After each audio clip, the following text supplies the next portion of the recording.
The dad can't believe that somebody would just leave his little girl wandering in this huge park alone. Now, the Misa del Pueblo that Father Kevin was referring to translates to Mass of the community or the neighborhood. And I'm going to step behind the camera just to give you a better visual and so you can understand exactly what happened. So 75-year-old Brookie Wilmore was traveling southbound on State Road 19 when she managed to swerve over the turn lane and got in front of a red pickup truck that was traveling north. And about right there is where we saw the two cars end up this morning. Here at the DNC, Facebook has a data screen that's tracking the who, what, where, why, and when people are talking on Facebook. But you heard the deputies just say that it took that man 6 doses. Coming up all new on ABC 57 News at 6. And police said this crime happened around 3:30 this morning. You can see behind me, police and crime techs are still on the scene and think everything's fine until they check Facebook. Facility over here, pretty far along, the walls are up, but over here,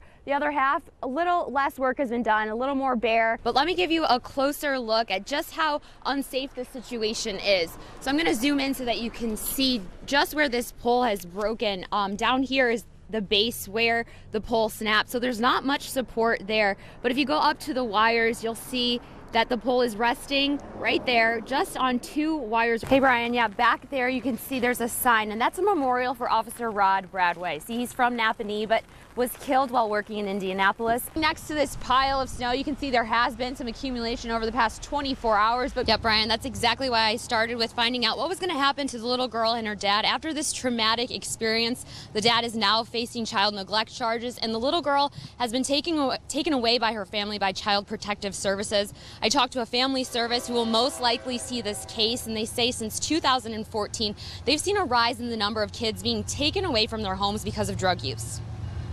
Here on Lincoln Way in LaPorte, another overdose happened on July 4th. No idea how he got there. Didn't seem like he was too concerned where his child was at the time when I spoke to him. Deputy John Samuelson was called to the LaPorte Hospital Monday night because a man in his late 20s had been left near the entrance.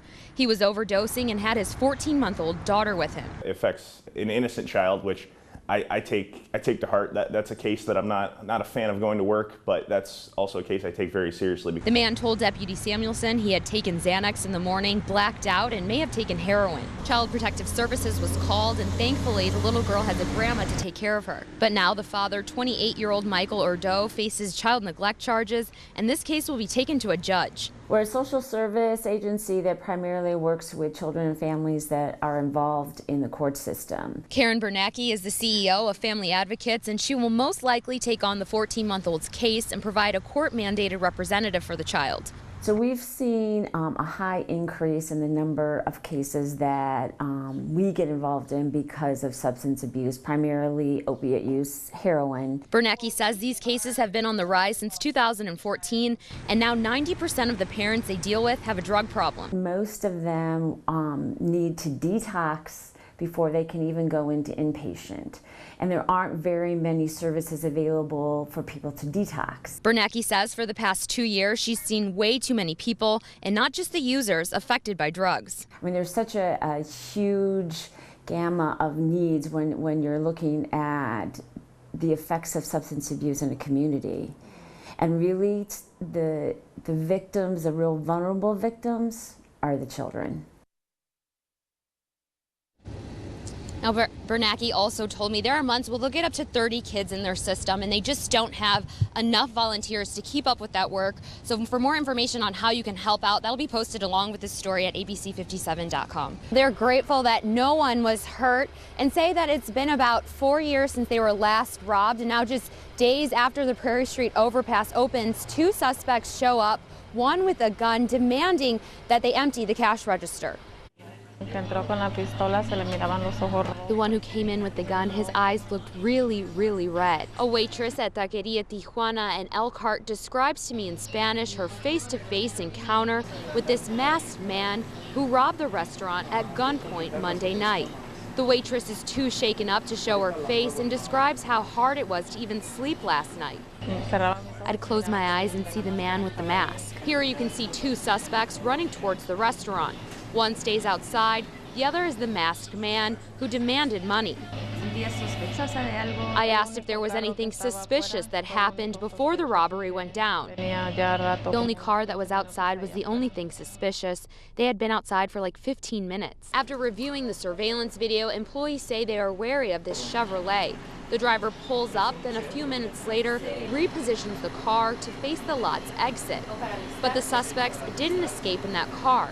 Instead, they ran under the new overpass. When I talked to the employees at the restaurant, they said that this overpass does look very nice, but at night it can get very dark and secluded, and they feel as though last night it may have created the perfect escape route. We haven't heard of anything, going on as far as, any crime-related things going on because that is opened up. Chris Snyder with the Elkhart Police Department says, if anything, the Prairie Street Bridge makes that area more accessible to officers. With the overpass being open now, it'll make things a lot easier for our officers to get there and get there, in a more timely fashion. Faster response time to an area where employees at Taqueria Tijuana think will now attract more crime. The alley back there, they didn't put lights in the back, and I think that it's going to result in more things happening.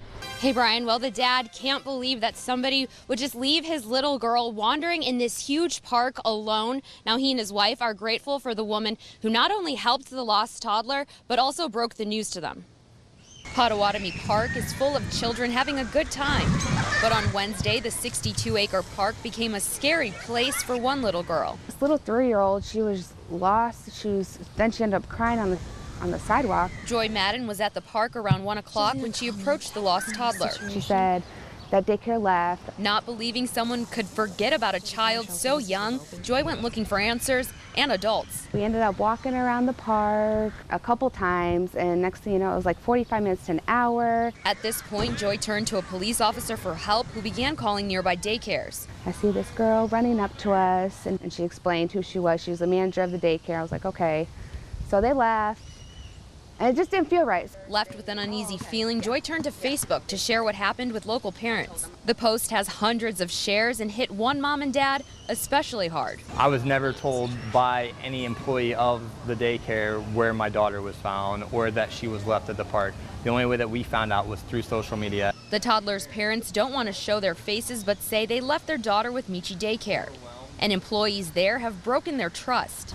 As far as the daycare goes, I don't feel like they should even be open anymore. Are they going back to that daycare? Absolutely not.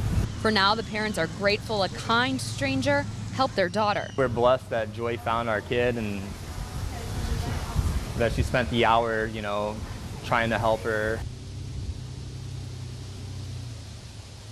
Now I went to Michi Daycare where I talked to the owner who says his lawyer's telling him he shouldn't comment on this situation right now. The parents have also contacted the Department of Child Services who have opened up an investigation.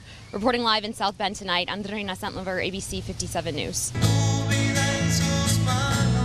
Spanish music, rich traditions, and people fill the pews of Our Lady of Hungary. Father Kevin Bauman started at Our Lady of Hungary back in 2011 and says this site you see wasn't what he walked into. We started with between 15 and 20 people. According to data for the Center for Applied Research in the Apostolate, over the past 10 years, Catholic parishes have declined by 10% across the Midwest, down 8% in Indiana, and a drastic decline of 25% in Michigan. Father Kevin says about 4 years ago, Our Lady of Hungary was on the path to being a part of these statistics, until a connection was made. The church at that time was just beginning to welcome our Hispanic community to the church. The community itself had formed here rather organically, seeking a house of worship. And being that Father Kevin is bilingual, Llega al pobre y marginado. Barriers were easily overcome. One of the things that we have to do in the church is cross cultural borders and linguistic borders. To do so, we need to have that language ability. Now on a Tuesday night, during one of 3 Spanish-speaking masses offered, you see close to 100 people. But on a Sunday Mass, you'd be lucky to find a seat. Misa del Pueblo, which is the bigger Mass, we can pull in usually about 400 to 500 people.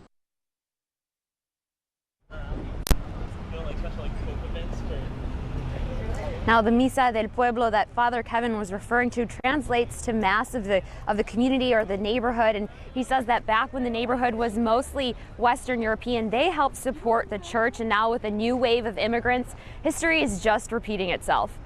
Colleen? It was a very rare opportunity. Performance groups from all over Philadelphia applied back in the summer, and only about 10 groups were selected to perform today. And one of the lucky ones was a Mexican folkloric dance group, a group locally here in Philly, but there was a woman from Battle Creek who now lives in Philadelphia who's part of that group, and she says that this was such a high-profile opportunity that she had to keep it a secret and couldn't even tell her mom about this great experience until a few days ago. As a dance instructor urges her students to warm up for the moment of a lifetime, the group's Saturday morning starts by filling the streets of Philly with the sound of stomps.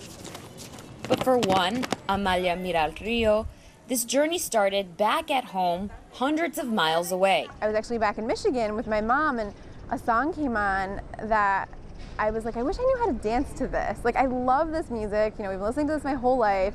And I could just like picture the big, beautiful skirts. Mira Rio found the big, beautiful skirts when she moved to Philadelphia and joined a dance group called Folklorico Yarazzi. Means someone who's loved. And that's exactly how dancing to this music makes Mira Rio feel, bringing on emotions that can only be shown through action. Spirituality is about the things that there aren't words for, just like dances. And so I think it's a really good fit. Dancing for the papal visit is the connection Mira el Rio is talking about. Her and about 15 others have been practicing for days to perfect their 10 minutes in front of the Pope. I think most of us have not gone a day without dance in weeks. It feels like, at least. And the practice paid off, as Mira el Rio ended the day dressed in a white traditional Veracruz-style dress, crowned with red roses and a smile on her face. I feel like I cannot believe that this is real. Now, the security was so high at Independence Mall that they weren't even allowed to videotape the performance, but Amalia says that it was a success and it's an experience that she will never forget. Reporting in Philly, Andreina Centlivre, ABC 57 News.